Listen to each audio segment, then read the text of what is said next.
Bab 2251. Kamu tidak punya ponsel? Charlie merasa sangat tidak bisa dipercaya tentang kata-kata Wendy. Belakangan ini, bahkan para bibi yang mendirikan warung pinggir jalan pun memiliki telepon pintar, dan Wendy, seorang gadis muda dan modis, bahkan tidak memiliki telepon genggam. Ini memang agak sulit dipercaya. Wendy melihat wajah Charlie penuh keterkejutan, dan seluruh orang itu bahkan lebih malu, dan dia terus berkata, "Kakak ipar. Aku. Ponselku sebelumnya. Diambil oleh Ragnar," kata Wendy, menundukkan kepalanya karena malu. Setelah kata-kata ini, dia benar-benar merasa tidak bisa menahan wajahnya sama sekali. Seluruh keluarga Wilson memang sudah berakhir. Dia bahkan tidak bisa menggunakan ponsel. Seperti inilah rasanya menjadi miskin. Ketika Charlie mendengar ini, dia tiba-tiba mengerti. Setelah Ragnar kembali, dia sangat membenci keluarga Wilson. Dia tahu bahwa dia belum berurusan dengan keluarga Wilson, jadi tentu saja dia akan bersikap keras. Faktanya, hal semacam ini tidak baik. Jika dia menyapa Ragnar, Ragnar pasti akan memulihkan taraf hidup mereka sebelumnya, dan bahkan terus berinvestasi di keluarga Wilson untuk menghidupkan kembali keluarga tersebut. Setelah itu, hanya butuh puluhan juta untuk merevitalisasi keluarga Wilson. Meskipun Ragnar telah kehilangan sebagian besar kekayaannya, setelah itu, unta kurus lebih besar dari seekor kuda, dan sedikit bocor dari jarinya sudah cukup untuk makan dan minum keluarga Wilson. Namun, Charlie tidak berniat melakukan ini. Hari ini, keluarga Wilson pasti atas nama mereka sendiri, terutama wanita tua dan Noah Wilson, yang dengan sengaja bertempur melawan Charlie dan keluarganya. Karena itu, mereka harus dihukum. Memikirkan hal ini, Charlie memutuskan untuk memberi Wendy sedikit bantuan, yang merupakan hadiah baginya untuk mengetahui bagaimana kembali, dengan tulus meminta maaf kepadanya, dan memanggilnya saudara ipar. Charlie selalu menjadi orang yang tegas. Selama kejahatan itu bukan kejahatan besar, sejumlah pengampunan dapat diberikan atas dasar penyesalan yang serius. Misalnya, keluarga Ragnar, meskipun Wookie adalah seorang SC Embak, pada analisis terakhir, kejahatannya bukan untuk mati. Meskipun Ragnar dan putra tertuanya Roger mendominasi, mereka juga tidak melakukan kejahatan berat. Oleh karena itu, ketiganya, meski ada banyak kesusahan, bertahan hingga saat ini. Namun, saudara ipar Ragnar Swenanshan telah melakukan semua hal buruk dan kehilangan hati nuraninya. Orang seperti ini tidak bisa berkata apa-apa untuk menjaganya, bahkan jika dia memutuskan untuk berbuat baik seumur hidup, dia tidak bisa menjaganya, dan sudah tidak bisa dimaafkan. Kali ini, Charlie membalik-balik sakunya, menemukan uang kertas 50, menyerahkannya kepada Wendy, dan berkata, "Baiklah, naik taksi." Wendy sedikit ragu-ragu, bertanya-tanya apakah dia harus mengambil 50 yuan. Meskipun hanya 50 yuan, bagi dia, itu adalah uang yang banyak dan bisa berperan besar. Hari kerjanya saat ini hanya 200 yuan. Selain makanan, dia harus membeli obat-obatan dasar untuk Noah dan Harold. Faktanya, setelah dua orang ini disingkirkan, setiap orang membutuhkan setidaknya puluhan ribu biaya perawatan untuk pulih dengan cepat, tetapi karena mereka tidak dapat membayar, mereka hanya dapat mengandalkan sedikit perawatan fisik, dan kecepatan pemulihannya lambat. Ditambah dengan kekurangan gizi, situasi saat ini dari kedua orang tersebut sedemikian rupa sehingga mereka mungkin tidak benar-benar dapat bangun dari tempat tidur dan berjalan setelah setahun. Oleh karena itu, Wendy juga berharap bisa menghasilkan uang sebanyak-banyaknya, meski hanya beberapa lusin yuan lebih, paling tidak bisa membelikan 2 kati iga untuk ayah dan adiknya, atau membeli 2 tulang besar untuk membuat sup dan minuman. Jadi, dia membungkuk kepada Charlie dan berkata dengan tulus, "Terima kasih, kakak ipar. Aku memang kekurangan uang sekarang, jadi aku tidak akan sopan padamu." Setelah itu, dia mengambil 50 yuan dengan kedua tangannya. Charlie mengangguk, dan berkata, "Naik taksi, kamu bisa mendapatkannya dengan 10 yuan." Meskipun Wendy agak enggan, karena Charlie mengatakan demikian, dia tidak berani untuk tidak patuh, dan dengan cepat berkata, "Oke kakak ipar, terima kasih, kakak ipar." Charlie bersenandung dan bertanya padanya, "Kapan kamu selesai kerja?" Wendy berbisik pelan, pelanggan yang berkunjung ke rumah biasanya mulai dari jam 10 pagi dan pergi lebih dari jam 7, jadi kita tidak akan pulang kerja sampai jam 7.30. Charlie mengangguk dan berkata, "Oke, kalau begitu cepat pergi, aku akan pergi juga." Bab 2252. Wendy buru-buru membungkuk lagi dan berkata, "Kakak ipar, pelan-pelan, perhatikan keamanan di jalan." "Baiklah, waktunya pergi." Charlie melambaikan tangannya, menekan pedal gas mobil, dan pergi dengan cepat. Wendy melihat punggung Charlie dan dipenuhi dengan emosi. Saat ini, apa yang paling dia harapkan bukanlah berapa banyak uang yang dia hasilkan atau kebaikan orang kaya. Yang paling dia harapkan adalah bisa duduk di kursi belakang mobil baterai Charlie. Karena dia merasa jok belakang harus terlihat sangat mudah dan nyaman untuk diduduki.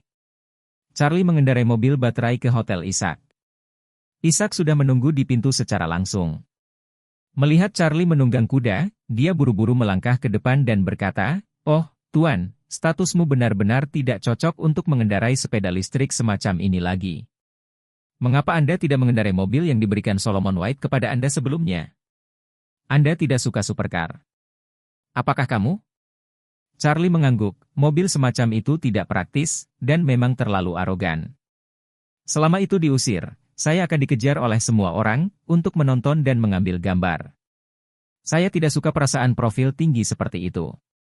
Isaac buru-buru berkata, "Kalau begitu aku harus mengatur mobil mewah sederhana untukmu. Apa pendapat Anda tentang Python?"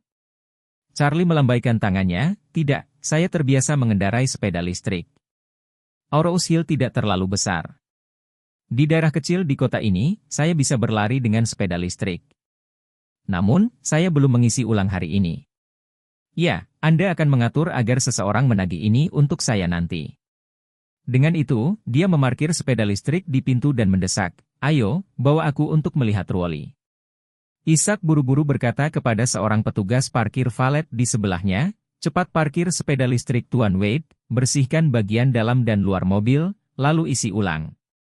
"Oke, Presiden Isaac." Anak laki-laki itu merespon dan bergegas untuk mendorong sepeda listriknya. Charlie dan Isaac melangkah ke hotel, dan Isaac membawanya langsung ke lantai atas hotel. Lantai atas hotel merupakan zona administrasi yang khusus disiapkan untuk bos besar dan orang-orang besar. Ciri khas zona administratif adalah kawasannya relatif mandiri, dan ketika hotel dirancang, beberapa kawasan administratif telah dibangun di atas lantai administrasi. Setiap lantai administrasi hanya memiliki satu pintu masuk, satu ruang elevator, dan satu tangga, di antara lantai administrasi lainnya. Dinding beton bertulang yang menebal digunakan sebagai partisi. Ini tidak hanya lebih aman dan lebih pribadi tetapi juga lebih nyaman bagi personel keamanan untuk menjalankan pekerjaan mereka. Sebaliknya, jika lantai biasa, ada beberapa elevator, beberapa set tangga, dan koridor udara yang terhubung, semua rutenya rumit, dan tidak mudah bagi orang-orang besar untuk tinggal karena alasan keamanan. Ruoli dan yang lainnya ditempatkan di salah satu area administratif, dan Isaac juga mengatur banyak orang kepercayaan untuk berjaga di sini untuk memastikan tidak ada yang salah. Saat ini, Ruoli mengenakan korset dan pakaian dalam olahraga yang dikirim oleh pramusaji. Di ruang tamu ruangan, dia sedang berlari dan berlatih untuk latihan kekuatan internal. Untuk master seni bela diri seperti dia, bakat masih jauh dari cukup, dan latihan harian juga penting. Hanya dengan 10 atau 20 tahun kerja keras tanpa kelambanan barulah mungkin untuk menjadi seorang seniman bela diri. Namun, Ruoli kini merasa tidak pernah bisa tenang dan berkonsentrasi pada latihan. Karena, selama dia mencoba menenggelamkan hatinya, dia tidak bisa tidak memikirkan Charlie dalam benaknya. Tepat ketika dia tidak bisa menemukan perasaan itu, bel pintu berbunyi. Pada saat ini, dia secara intuitif merasa bahwa Charlie mungkin ada di sini, dan dia tiba-tiba bahagia. Setelah itu, dia bergegas ke pintu dalam 2 langkah dan langsung membukanya. Ketika dia melihat Charlie berdiri di luar pintu, dia tidak bisa menahan senyum dan berseru, "Mr. Wade, kamu akhirnya di sini." Setelah berbicara, dia tiba-tiba menyadari bahwa dia hanya mengenakan pakaian dalam olahraga, dan seluruh leher serta dadanya berkeringat. Dia berteriak ketakutan dan berseru, "Oh, Tuan Wade, tunggu sebentar." Begitu suara itu turun, dia segera menutup pintu. Bab 2253.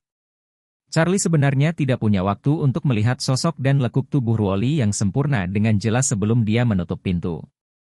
Saat ini, Ruoli merasa malu dan tidak sabar. Dia segera menemukan jubah mandi dan memakainya, lalu tersipu dan berlari kembali untuk membuka pintu. Menghadapi Charlie, wajahnya sudah memerah seolah-olah ada dua awan matahari terbit, dan dia berkata dengan malu-malu, "Maaf Tuan Wade, barusan aku baru saja membuka pintu terlalu tiba-tiba." Meski Ruoli merupakan jago bela diri yang kejam, secara emosional ia masih perawan yang tak pernah tergoda oleh lawan S3X. Karena itu, saat menghadapi Charlie, rasa malunya membuatnya tampak seperti ahli bela diri. Charlie agak malu saat ini.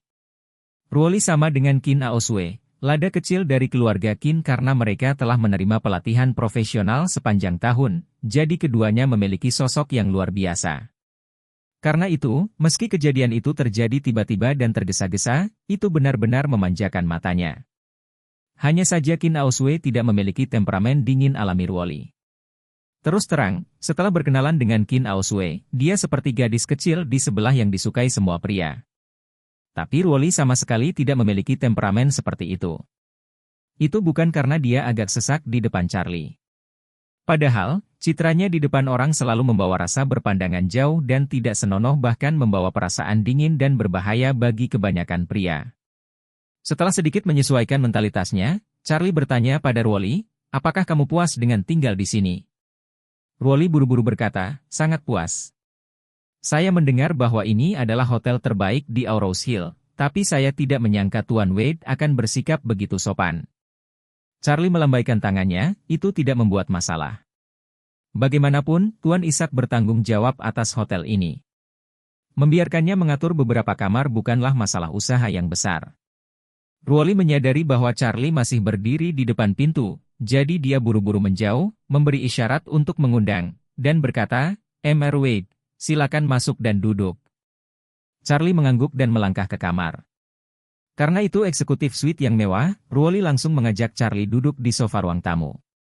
Begitu Charlie duduk, dia buru-buru menggunakan teh dari kamar hotel untuk membuat secangkir teh dan menyerahkannya padanya, dan berkata dengan hormat, "Mr. Wade, silakan minum teh." Charlie tersenyum sedikit, berterima kasih padanya, dan kemudian berkata, "Miss Su, saya tidak tahu apakah Anda menonton TV." "Tidak." Ruoli membelai rambut di antara pelipis dengan ekspresi yang agak tidak wajar dan tergagap. "Mai, tadi malam, sebenarnya tadi malam. Aku belum tidur nyenyak. Saya hanya tertidur di pagi hari. Kemudian saya bangun dan melakukan sesi latihan. Lalu kamu datang." Charlie mengangguk dan berkata, "Aku mungkin akan memberitahumu tentang itu. Kemarin, Badan Keamanan Nasional Jepang mengeluarkan pemberitahuan yang mengungkapkan aktivitas kakek Anda Cheng Feng dengan pasukan bela diri." Ruoli berkata dengan sedikit kebencian, "Dia bukan kakekku, aku tidak punya kakek seperti itu." Charlie berkata, "Aku bisa memahami suasana hatimu." Bab 2254. Ruoli berkata dengan malu-malu, "Maaf Tuan Wade, saya seharusnya tidak mengganggu Anda, Anda dapat melanjutkan." Charlie berkata, "Tapi tidak lama kemudian, media menemukan bahwa ayahmu Zetienen terbang ke Australia dalam semalam. Kemudian media mengubah arah angin, mengatakan bahwa bukan kakekmu Cheng Feng yang mengkhianatimu, tetapi ayahmu Zetienen. Mengatakan bahwa dia mengkhianati Anda untuk membungkam mulut Anda dan mengubur rahasia bahwa Anda adalah putri haramnya selamanya." Ruoli tampak pucat dan berkata, ini bukan tidak mungkin." Charlie bertanya padanya, "Lalu mana yang lebih kamu percayai?" Ruoli memikirkannya selama beberapa menit sebelum dia berkata, "Tuan Wade, aku yakin Cheng Feng mengkhianatiku." Charlie menatapnya dengan penuh minat dan bertanya, "Oh, mengapa?" Ruoli berkata dengan sungguh-sungguh, "Saya telah berada di sisi ayah saya selama beberapa tahun. Meski memiliki pengerjaan yang sangat galak, ia memiliki rasa sayang yang dalam terhadap kerabat dekatnya. Dia sangat memperhatikan si Fei dan Siu dan mengenalku. Setelah mengetahui identitas saya yang sebenarnya, dia juga sangat memperhatikan saya. Saya pikir dia tidak akan membunuh saya. Jika dia benar-benar ingin membunuhku, dia tidak boleh meninggalkanku di rumah Su setelah mengetahui bahwa aku adalah putrinya." Setelah itu, dia menganalisis, Cheng Feng adalah pengusaha sukses yang sangat legendaris dari generasi tua dari dunia luar. Dia baik dan hangat, tapi nyatanya, dia orang yang sangat kejam. Lagi pula, hatinya kejam, siapapun itu, selama kepentingannya sejalan, dia tidak akan melepaskannya. Bahkan cucunya pun sama. Jadi, kupikir Cheng Feng lebih cenderung mengkhianatiku. Charlie mengangguk setuju dan berkata, pandangan saya sama dengan Anda. Meskipun saya tidak tahu bagaimana ayah dan anak itu, dari urutan kejadian dan logika di baliknya, mungkin saja dalangnya adalah Cheng Feng. Bahkan lebih besar, ZTNN pergi ke Australia dalam semalam. Faktanya, itu adalah target seluler yang membantu Cheng Feng menarik senjata. Itu juga merupakan target seluler yang hanya bisa diserang, tidak bisa melakukan serangan balik, dan tidak bisa membalas tembakan kata-kata. Ruoli tidak bisa menahan nafas, Cheng Feng selalu mengendalikan kekuatan keluarga Su. Meskipun ayah saya adalah putra tertua dan kuasi ahli waris, dia tidak memiliki hak nyata dalam keluarga Su. Dia bertanggung jawab dan wajib melapor ke Cheng Feng. Ayah saya sama sekali tidak berani mengembangkan kekuatannya sendiri, karena Cheng Feng sangat sensitif terhadap masalah ini. Jika ayah saya mengembangkan kekuatannya sendiri di bawah hidungnya, dia akan sangat marah dan bahkan mungkin secara langsung mencabut kekuatannya. Kekuatan pewaris. Jadi, tidak peduli bagaimana Anda melihat masalah ini dari aspek apapun, Cheng Feng pasti ada di belakang layar. Berbicara tentang ini, Ruoli berkata dengan ekspresi redup, namun, saya tidak tahu apakah ayah saya berpartisipasi di dalamnya, dan seberapa banyak yang dia lakukan. Dia tahu itu dari awal sampai akhir, atau tidak? Atau dia tahu tanpa keberatan? Charlie bertanya padanya, apa rencanamu selanjutnya? Ruoli buru-buru berkata, saya tidak punya rencana sendiri, ketika Anda menyelamatkan saya telah mengatakan pada saat itu, saya akan mengikuti apapun yang Anda instruksikan. Charlie mengangguk dan bertanya padanya, jika suatu hari, saya ingin Anda membantu saya menangani keluarga Su, apakah Anda ingin melakukannya? Ruoli berkata tanpa ragu-ragu, saya bersedia berurusan dengan keluarga Su. Dari ibu saya hingga saya telah bekerja keras untuk melayani keluarga, dan bahkan siap berkorban untuk mereka setiap saat, tetapi mereka sangat tidak simpatik terhadap kami, kebencian ini, saya harus membalasnya. Charlie mengangguk, jika Anda berkata begitu. Ruoli buru-buru berkata, Tuan. Wait, biarkan aku berurusan dengan keluarga Su, Cheng Feng, dan anggota keluarga lainnya. Saya tidak keberatan, dan saya tidak bisa memintanya, tetapi saya tidak ingin berurusan dengan ayah dan saudara tiri saya. Kecuali mereka bertiga, siapapun dengan nama keluarga Su adalah musuh di mataku. Bab 2255. Ruoli tidak mau menyerang ayah kandungnya dan saudara tiri dan saudara perempuannya. Charlie bukan hanya tidak sedih, tapi juga lega. Faktanya, jika seseorang benar-benar dapat menyerang saudara laki-laki dan perempuannya, atau bahkan ayah kandungnya, Charlie harus memiliki penjagaan yang kuat terhadap orang-orang seperti itu. Karena menurutnya, betapapun buruknya seseorang, ia tidak bisa tanpa kemanusiaan. Jika seseorang benar tanpa kemanusiaan, bahkan jika dia mematuhi kata-katanya sendiri hari ini, dia masih dapat menusuk hati siapapun secara langsung besok. Oleh karena itu, menurutnya, meskipun Ruoli telah menghancurkan keluarga Matsumoto, dia tetap bukan manusia yang tidak manusiawi. Alasan tindakan pemusnahan garis itu adalah untuk menjalankan perintah. Seperti seorang prajurit, apapun perintah yang diberikan oleh atasannya, ia, sebagai seorang prajurit yang berkualitas, harus patuh. Kalau tidak, dia bukan prajurit yang berkualitas. Jadi Charlie tidak memiliki pendapat apapun tentang ini, dan dia berkata, kami berdua memiliki kebencian yang dalam dengan keluarga Su. Kamu benci Cheng Feng, dan aku benci ZTNN. Kamu membutuhkan Cheng Feng untuk memberimu penjelasan, dan aku juga membutuhkan ZTNN untuk memberiku penjelasan, jadi kita berdua harus bekerja sama sekeras mungkin saat menghadapi keluarga Su. Ruoli ragu-ragu sejenak, dan bertanya, Tuan. Wait, apakah Anda membenci ayah saya karena aliansi anti-Wade saat itu? Charlie mengangguk dan berkata dengan dingin, saat itu, ZTNN mengangkat tinggi panji anti-Wade Alliance dan mengatur sekelompok orang untuk menargetkan ayahku dengan seluruh kekuatan mereka. Meskipun saya masih tidak tahu seberapa kuat dia memiliki andil dalam kematian ayah saya, seberapa besar perannya dalam anti-Wade Alliance. Tapi untuk asosiasi dengan kata-kata, anti-Wade Alliance, saja, dia adalah musuhku. Ruoli bertanya lagi, Tuan.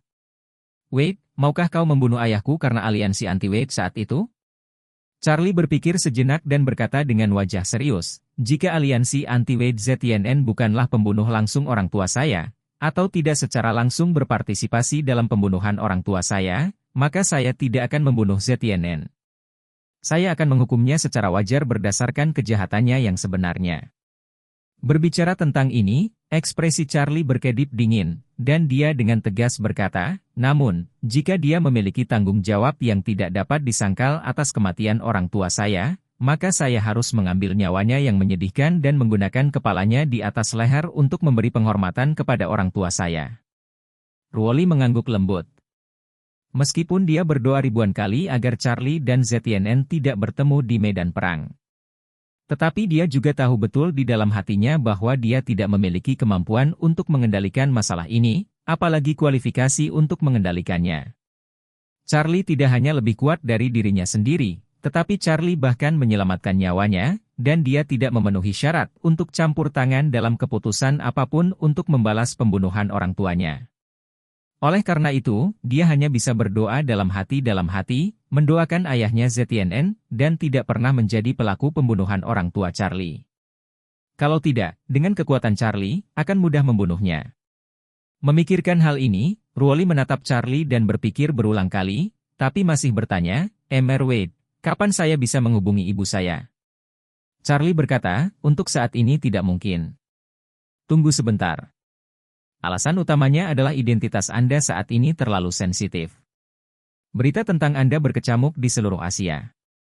Pemerintah Jepang juga ingin menangkap dan menghukum Anda. Jika berita bahwa kamu masih hidup bocor, aku tidak akan bisa menahanmu. Setelah itu, Charlie berkata lagi, saya sarankan Anda menunggu dengan sabar. Ketika waktunya tepat, aku akan membiarkanmu menghubungi ibumu. Ruoli mengangguk lembut, dan berkata dengan hormat, oke Tuan Wade, Ruoli akan melakukan semua yang Anda perintahkan. Charlie bersenandung, dan berkata, hari-hari ini, kamu akan memiliki istirahat yang baik di sini. Ruoli buru-buru berkata, oke, Tuan Wade. Charlie memikirkan sesuatu dan bertanya dengan rasa ingin tahu, oh, ya, ketika saya baru saja masuk, saya melihat Anda seolah-olah Anda sedang berlatih. Ruoli ingat bagaimana dia hanya mengenakan atasan tabung olahraga dan celana pendek olahraga. Dan dia mengangguk karena malu, dan berkata, Mr. Wade, saya biasanya berlatih setiap hari. Charlie bertanya dengan rasa ingin tahu, Anda master seni bela diri, apa yang biasanya Anda latih saat Anda berlatih? Ruoli menjawab dengan jujur, setiap pagi, saya berlatih teknik khusus yang diturunkan dari keluarga saya. Charlie bertanya dengan rasa ingin tahu, apakah ini unik untuk keluarga He? Karena Wade memiliki warisan ilmu bela diri, Charlie belajar dari ayahnya saat masih muda.